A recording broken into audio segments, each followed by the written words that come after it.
Spider-Mans and Venoms and Captain Americas. But at the end of the day, that's kind of above my pay grade, and also it's not my daddy's tractor, so I don't know where it fits in the grand scheme of things, but I would never rule anything out. Welcome back, everyone. It's Charlie. The president of Sony just confirmed the end of their Venom movies with Tom Hardy, which might seem weird because the Venom movies have been some of the only stuff that they've done outside of the MCU without Spider-Man that seem like they're making money. They also just canceled another live-action Spider-Man series that they were working on. Generally, it seems like things are pretty chaotic at Sony right now over in their Spider-Man universe. Even though everybody's expecting Beyond the Spider-Verse to be amazing, like all their Spider-Verse movies have been so solid, how is it they can make such great animated Spider-Verse movies but their live-action stuff seems like such a dumpster fire?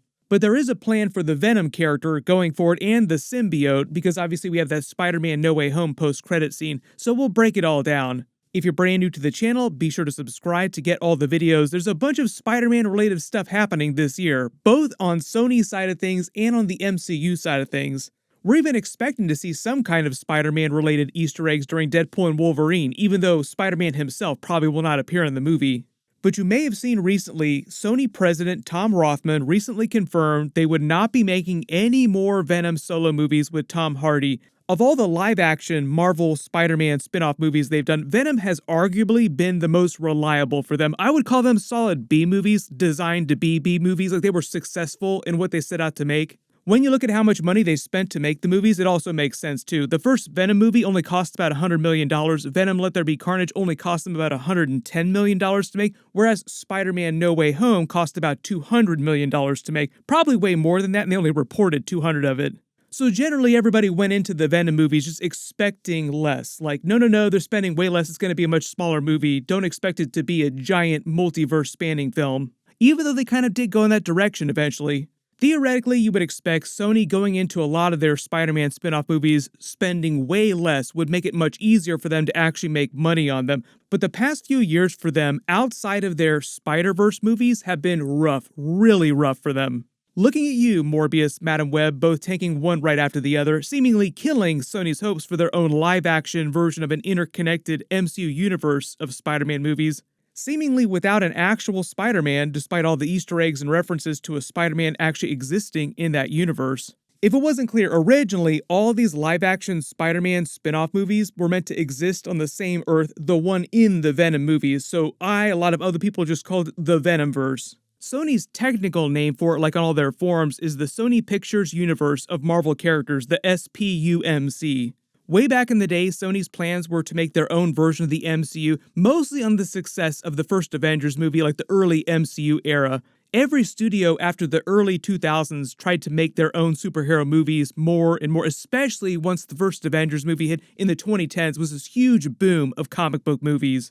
But back in the day, Sony had not yet made the deal to share Spider-Man with Marvel, but they wanted in on that kind of action, like they wanted that money. Their first attempt at this grand design was actually during the Tobey Maguire Spider-Man era. Originally, they had plans for a bunch of spin-offs from Spider-Man 3 that never came to pass because they elected to recast with Andrew Garfield and just reboot everything and start over.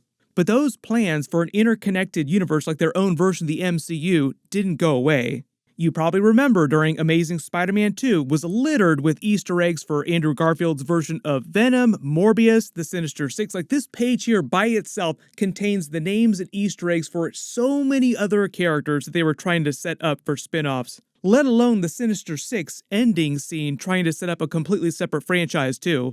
Then the movie disappointed, the Sony hack happened, and they made the sharing deal with Marvel to share the Spider-Man character. And by the time we get to Spider-Man Far From Home, Spider-Man movies have started to become a billion-dollar event again.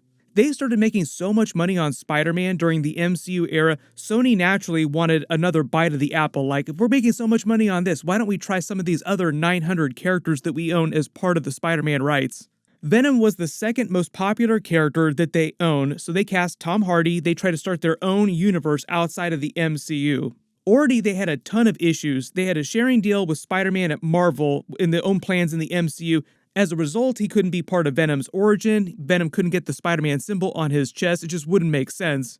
And on top of that, Sony hires a bunch of different groups of people, all doing their own thing creatively to make all these different Spider-Man spin-offs in live action. Also the animation, because Lord and Miller are technically a completely separate group inside Sony.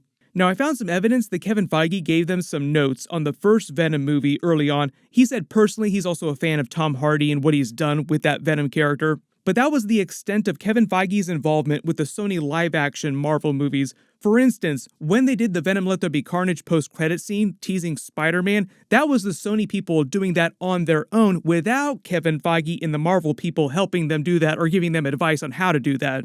The Morbius trailer, for example, with all the different versions of Spider-Man and Easter eggs for every different live-action version of Spider-Man in it, that was just Sony on their own doing that without Marvel MCU help. So if it seems like everything Sony is doing with Spider-Man behind the scenes on their own is a mess, that is correct. It is a total mess. But one of the saving graces behind some of these live-action Spider-Man spin-off movies, including the Venom movies, is that Sony is spending like half the amount of money that they would normally spend on a regular Spider-Man movie, so you think it'd be much easier for them to actually make money on this stuff, even if it's only halfway good.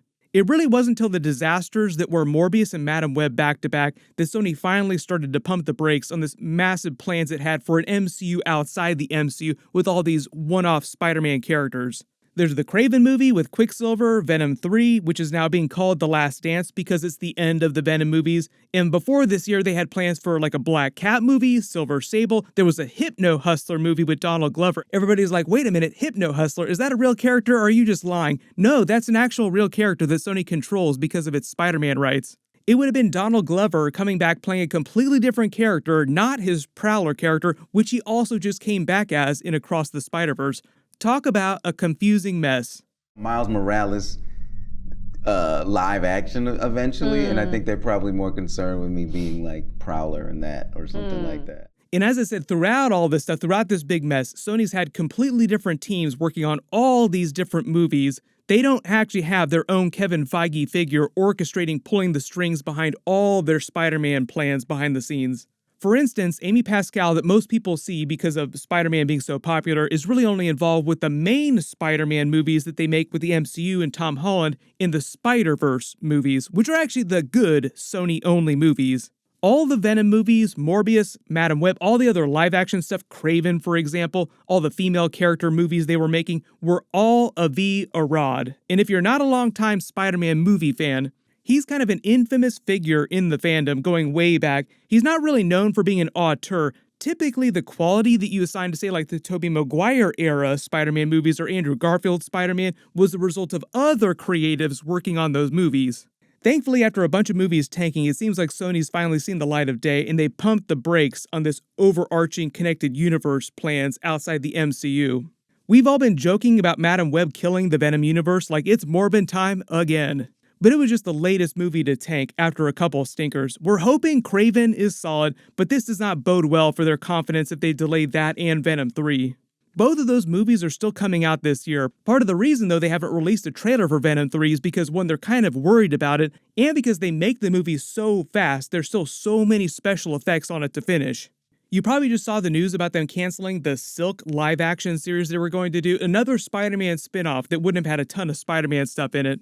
So even though it seems like all the live-action Sony Spider-Man stuff is burning to the ground right now, really good news is that Lord & Miller, who make all the Spider-Verse movies, Beyond the Spider-Verse still in production right now, just got put in charge of all their Spider-Man TV stuff they're working on. Like there's a Nicolas Cage Spider-Man Noir live-action series they're making. He's going to come back to do that. It sounds like Sony looked at what was working for them, which is largely the Spider-Verse stuff, and said, why don't we put those people in charge of our Spider-Man stuff? They seem like they know what they're doing.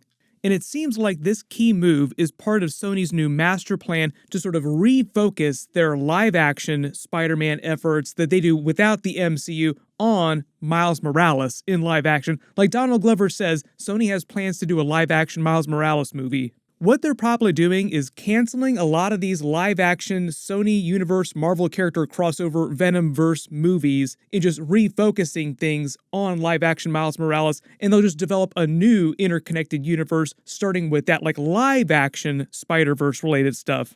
Like I said, it seems like they're trying to focus on what's working, and what's working for them right now is all their animated Spider-Verse stuff. So they're like, why don't we just do that, but in live action? But even though they're not doing more Venom movies, Tom Hardy is supposed to continue as the character. He's supposed to appear in Avengers Secret Wars. Kevin Feige said he's a big fan of Tom Hardy's version of Venom, his portrayal of the character. So I think there is always the opportunity for Tom Hardy to continue as Venom inside this new live-action Miles Morales universe that Sony is going to be developing. Everybody post all your reactions in the comments below. Do you think that this is a smart move on Sony's part to sort of get rid of all their current live-action movie plans after the ones that they're already going to release this year and then just refocus on live-action Miles Morales? Early theory too, if the live-action Lord and Miller Spider-Man TV stuff goes well, like their plans go well, they'll let them actually direct the live-action Miles Morales movie. Supposedly they will also follow up on that Venom post-credit scene during Spider-Man 4, even though the symbiote isn't supposed to be like a really huge character in Spider-Man 4. I'll probably do a new Spider-Man 4 video at some point. There was a bunch of news recently about that. Sony did release a couple first looks at Venom 3. Click here for my video for that, and click here for my X-Men 97 Season 2 video and all my episode videos. Real bang. Really happy with the way that series went down. Thank you so much for watching, and I'll see you guys in the next one.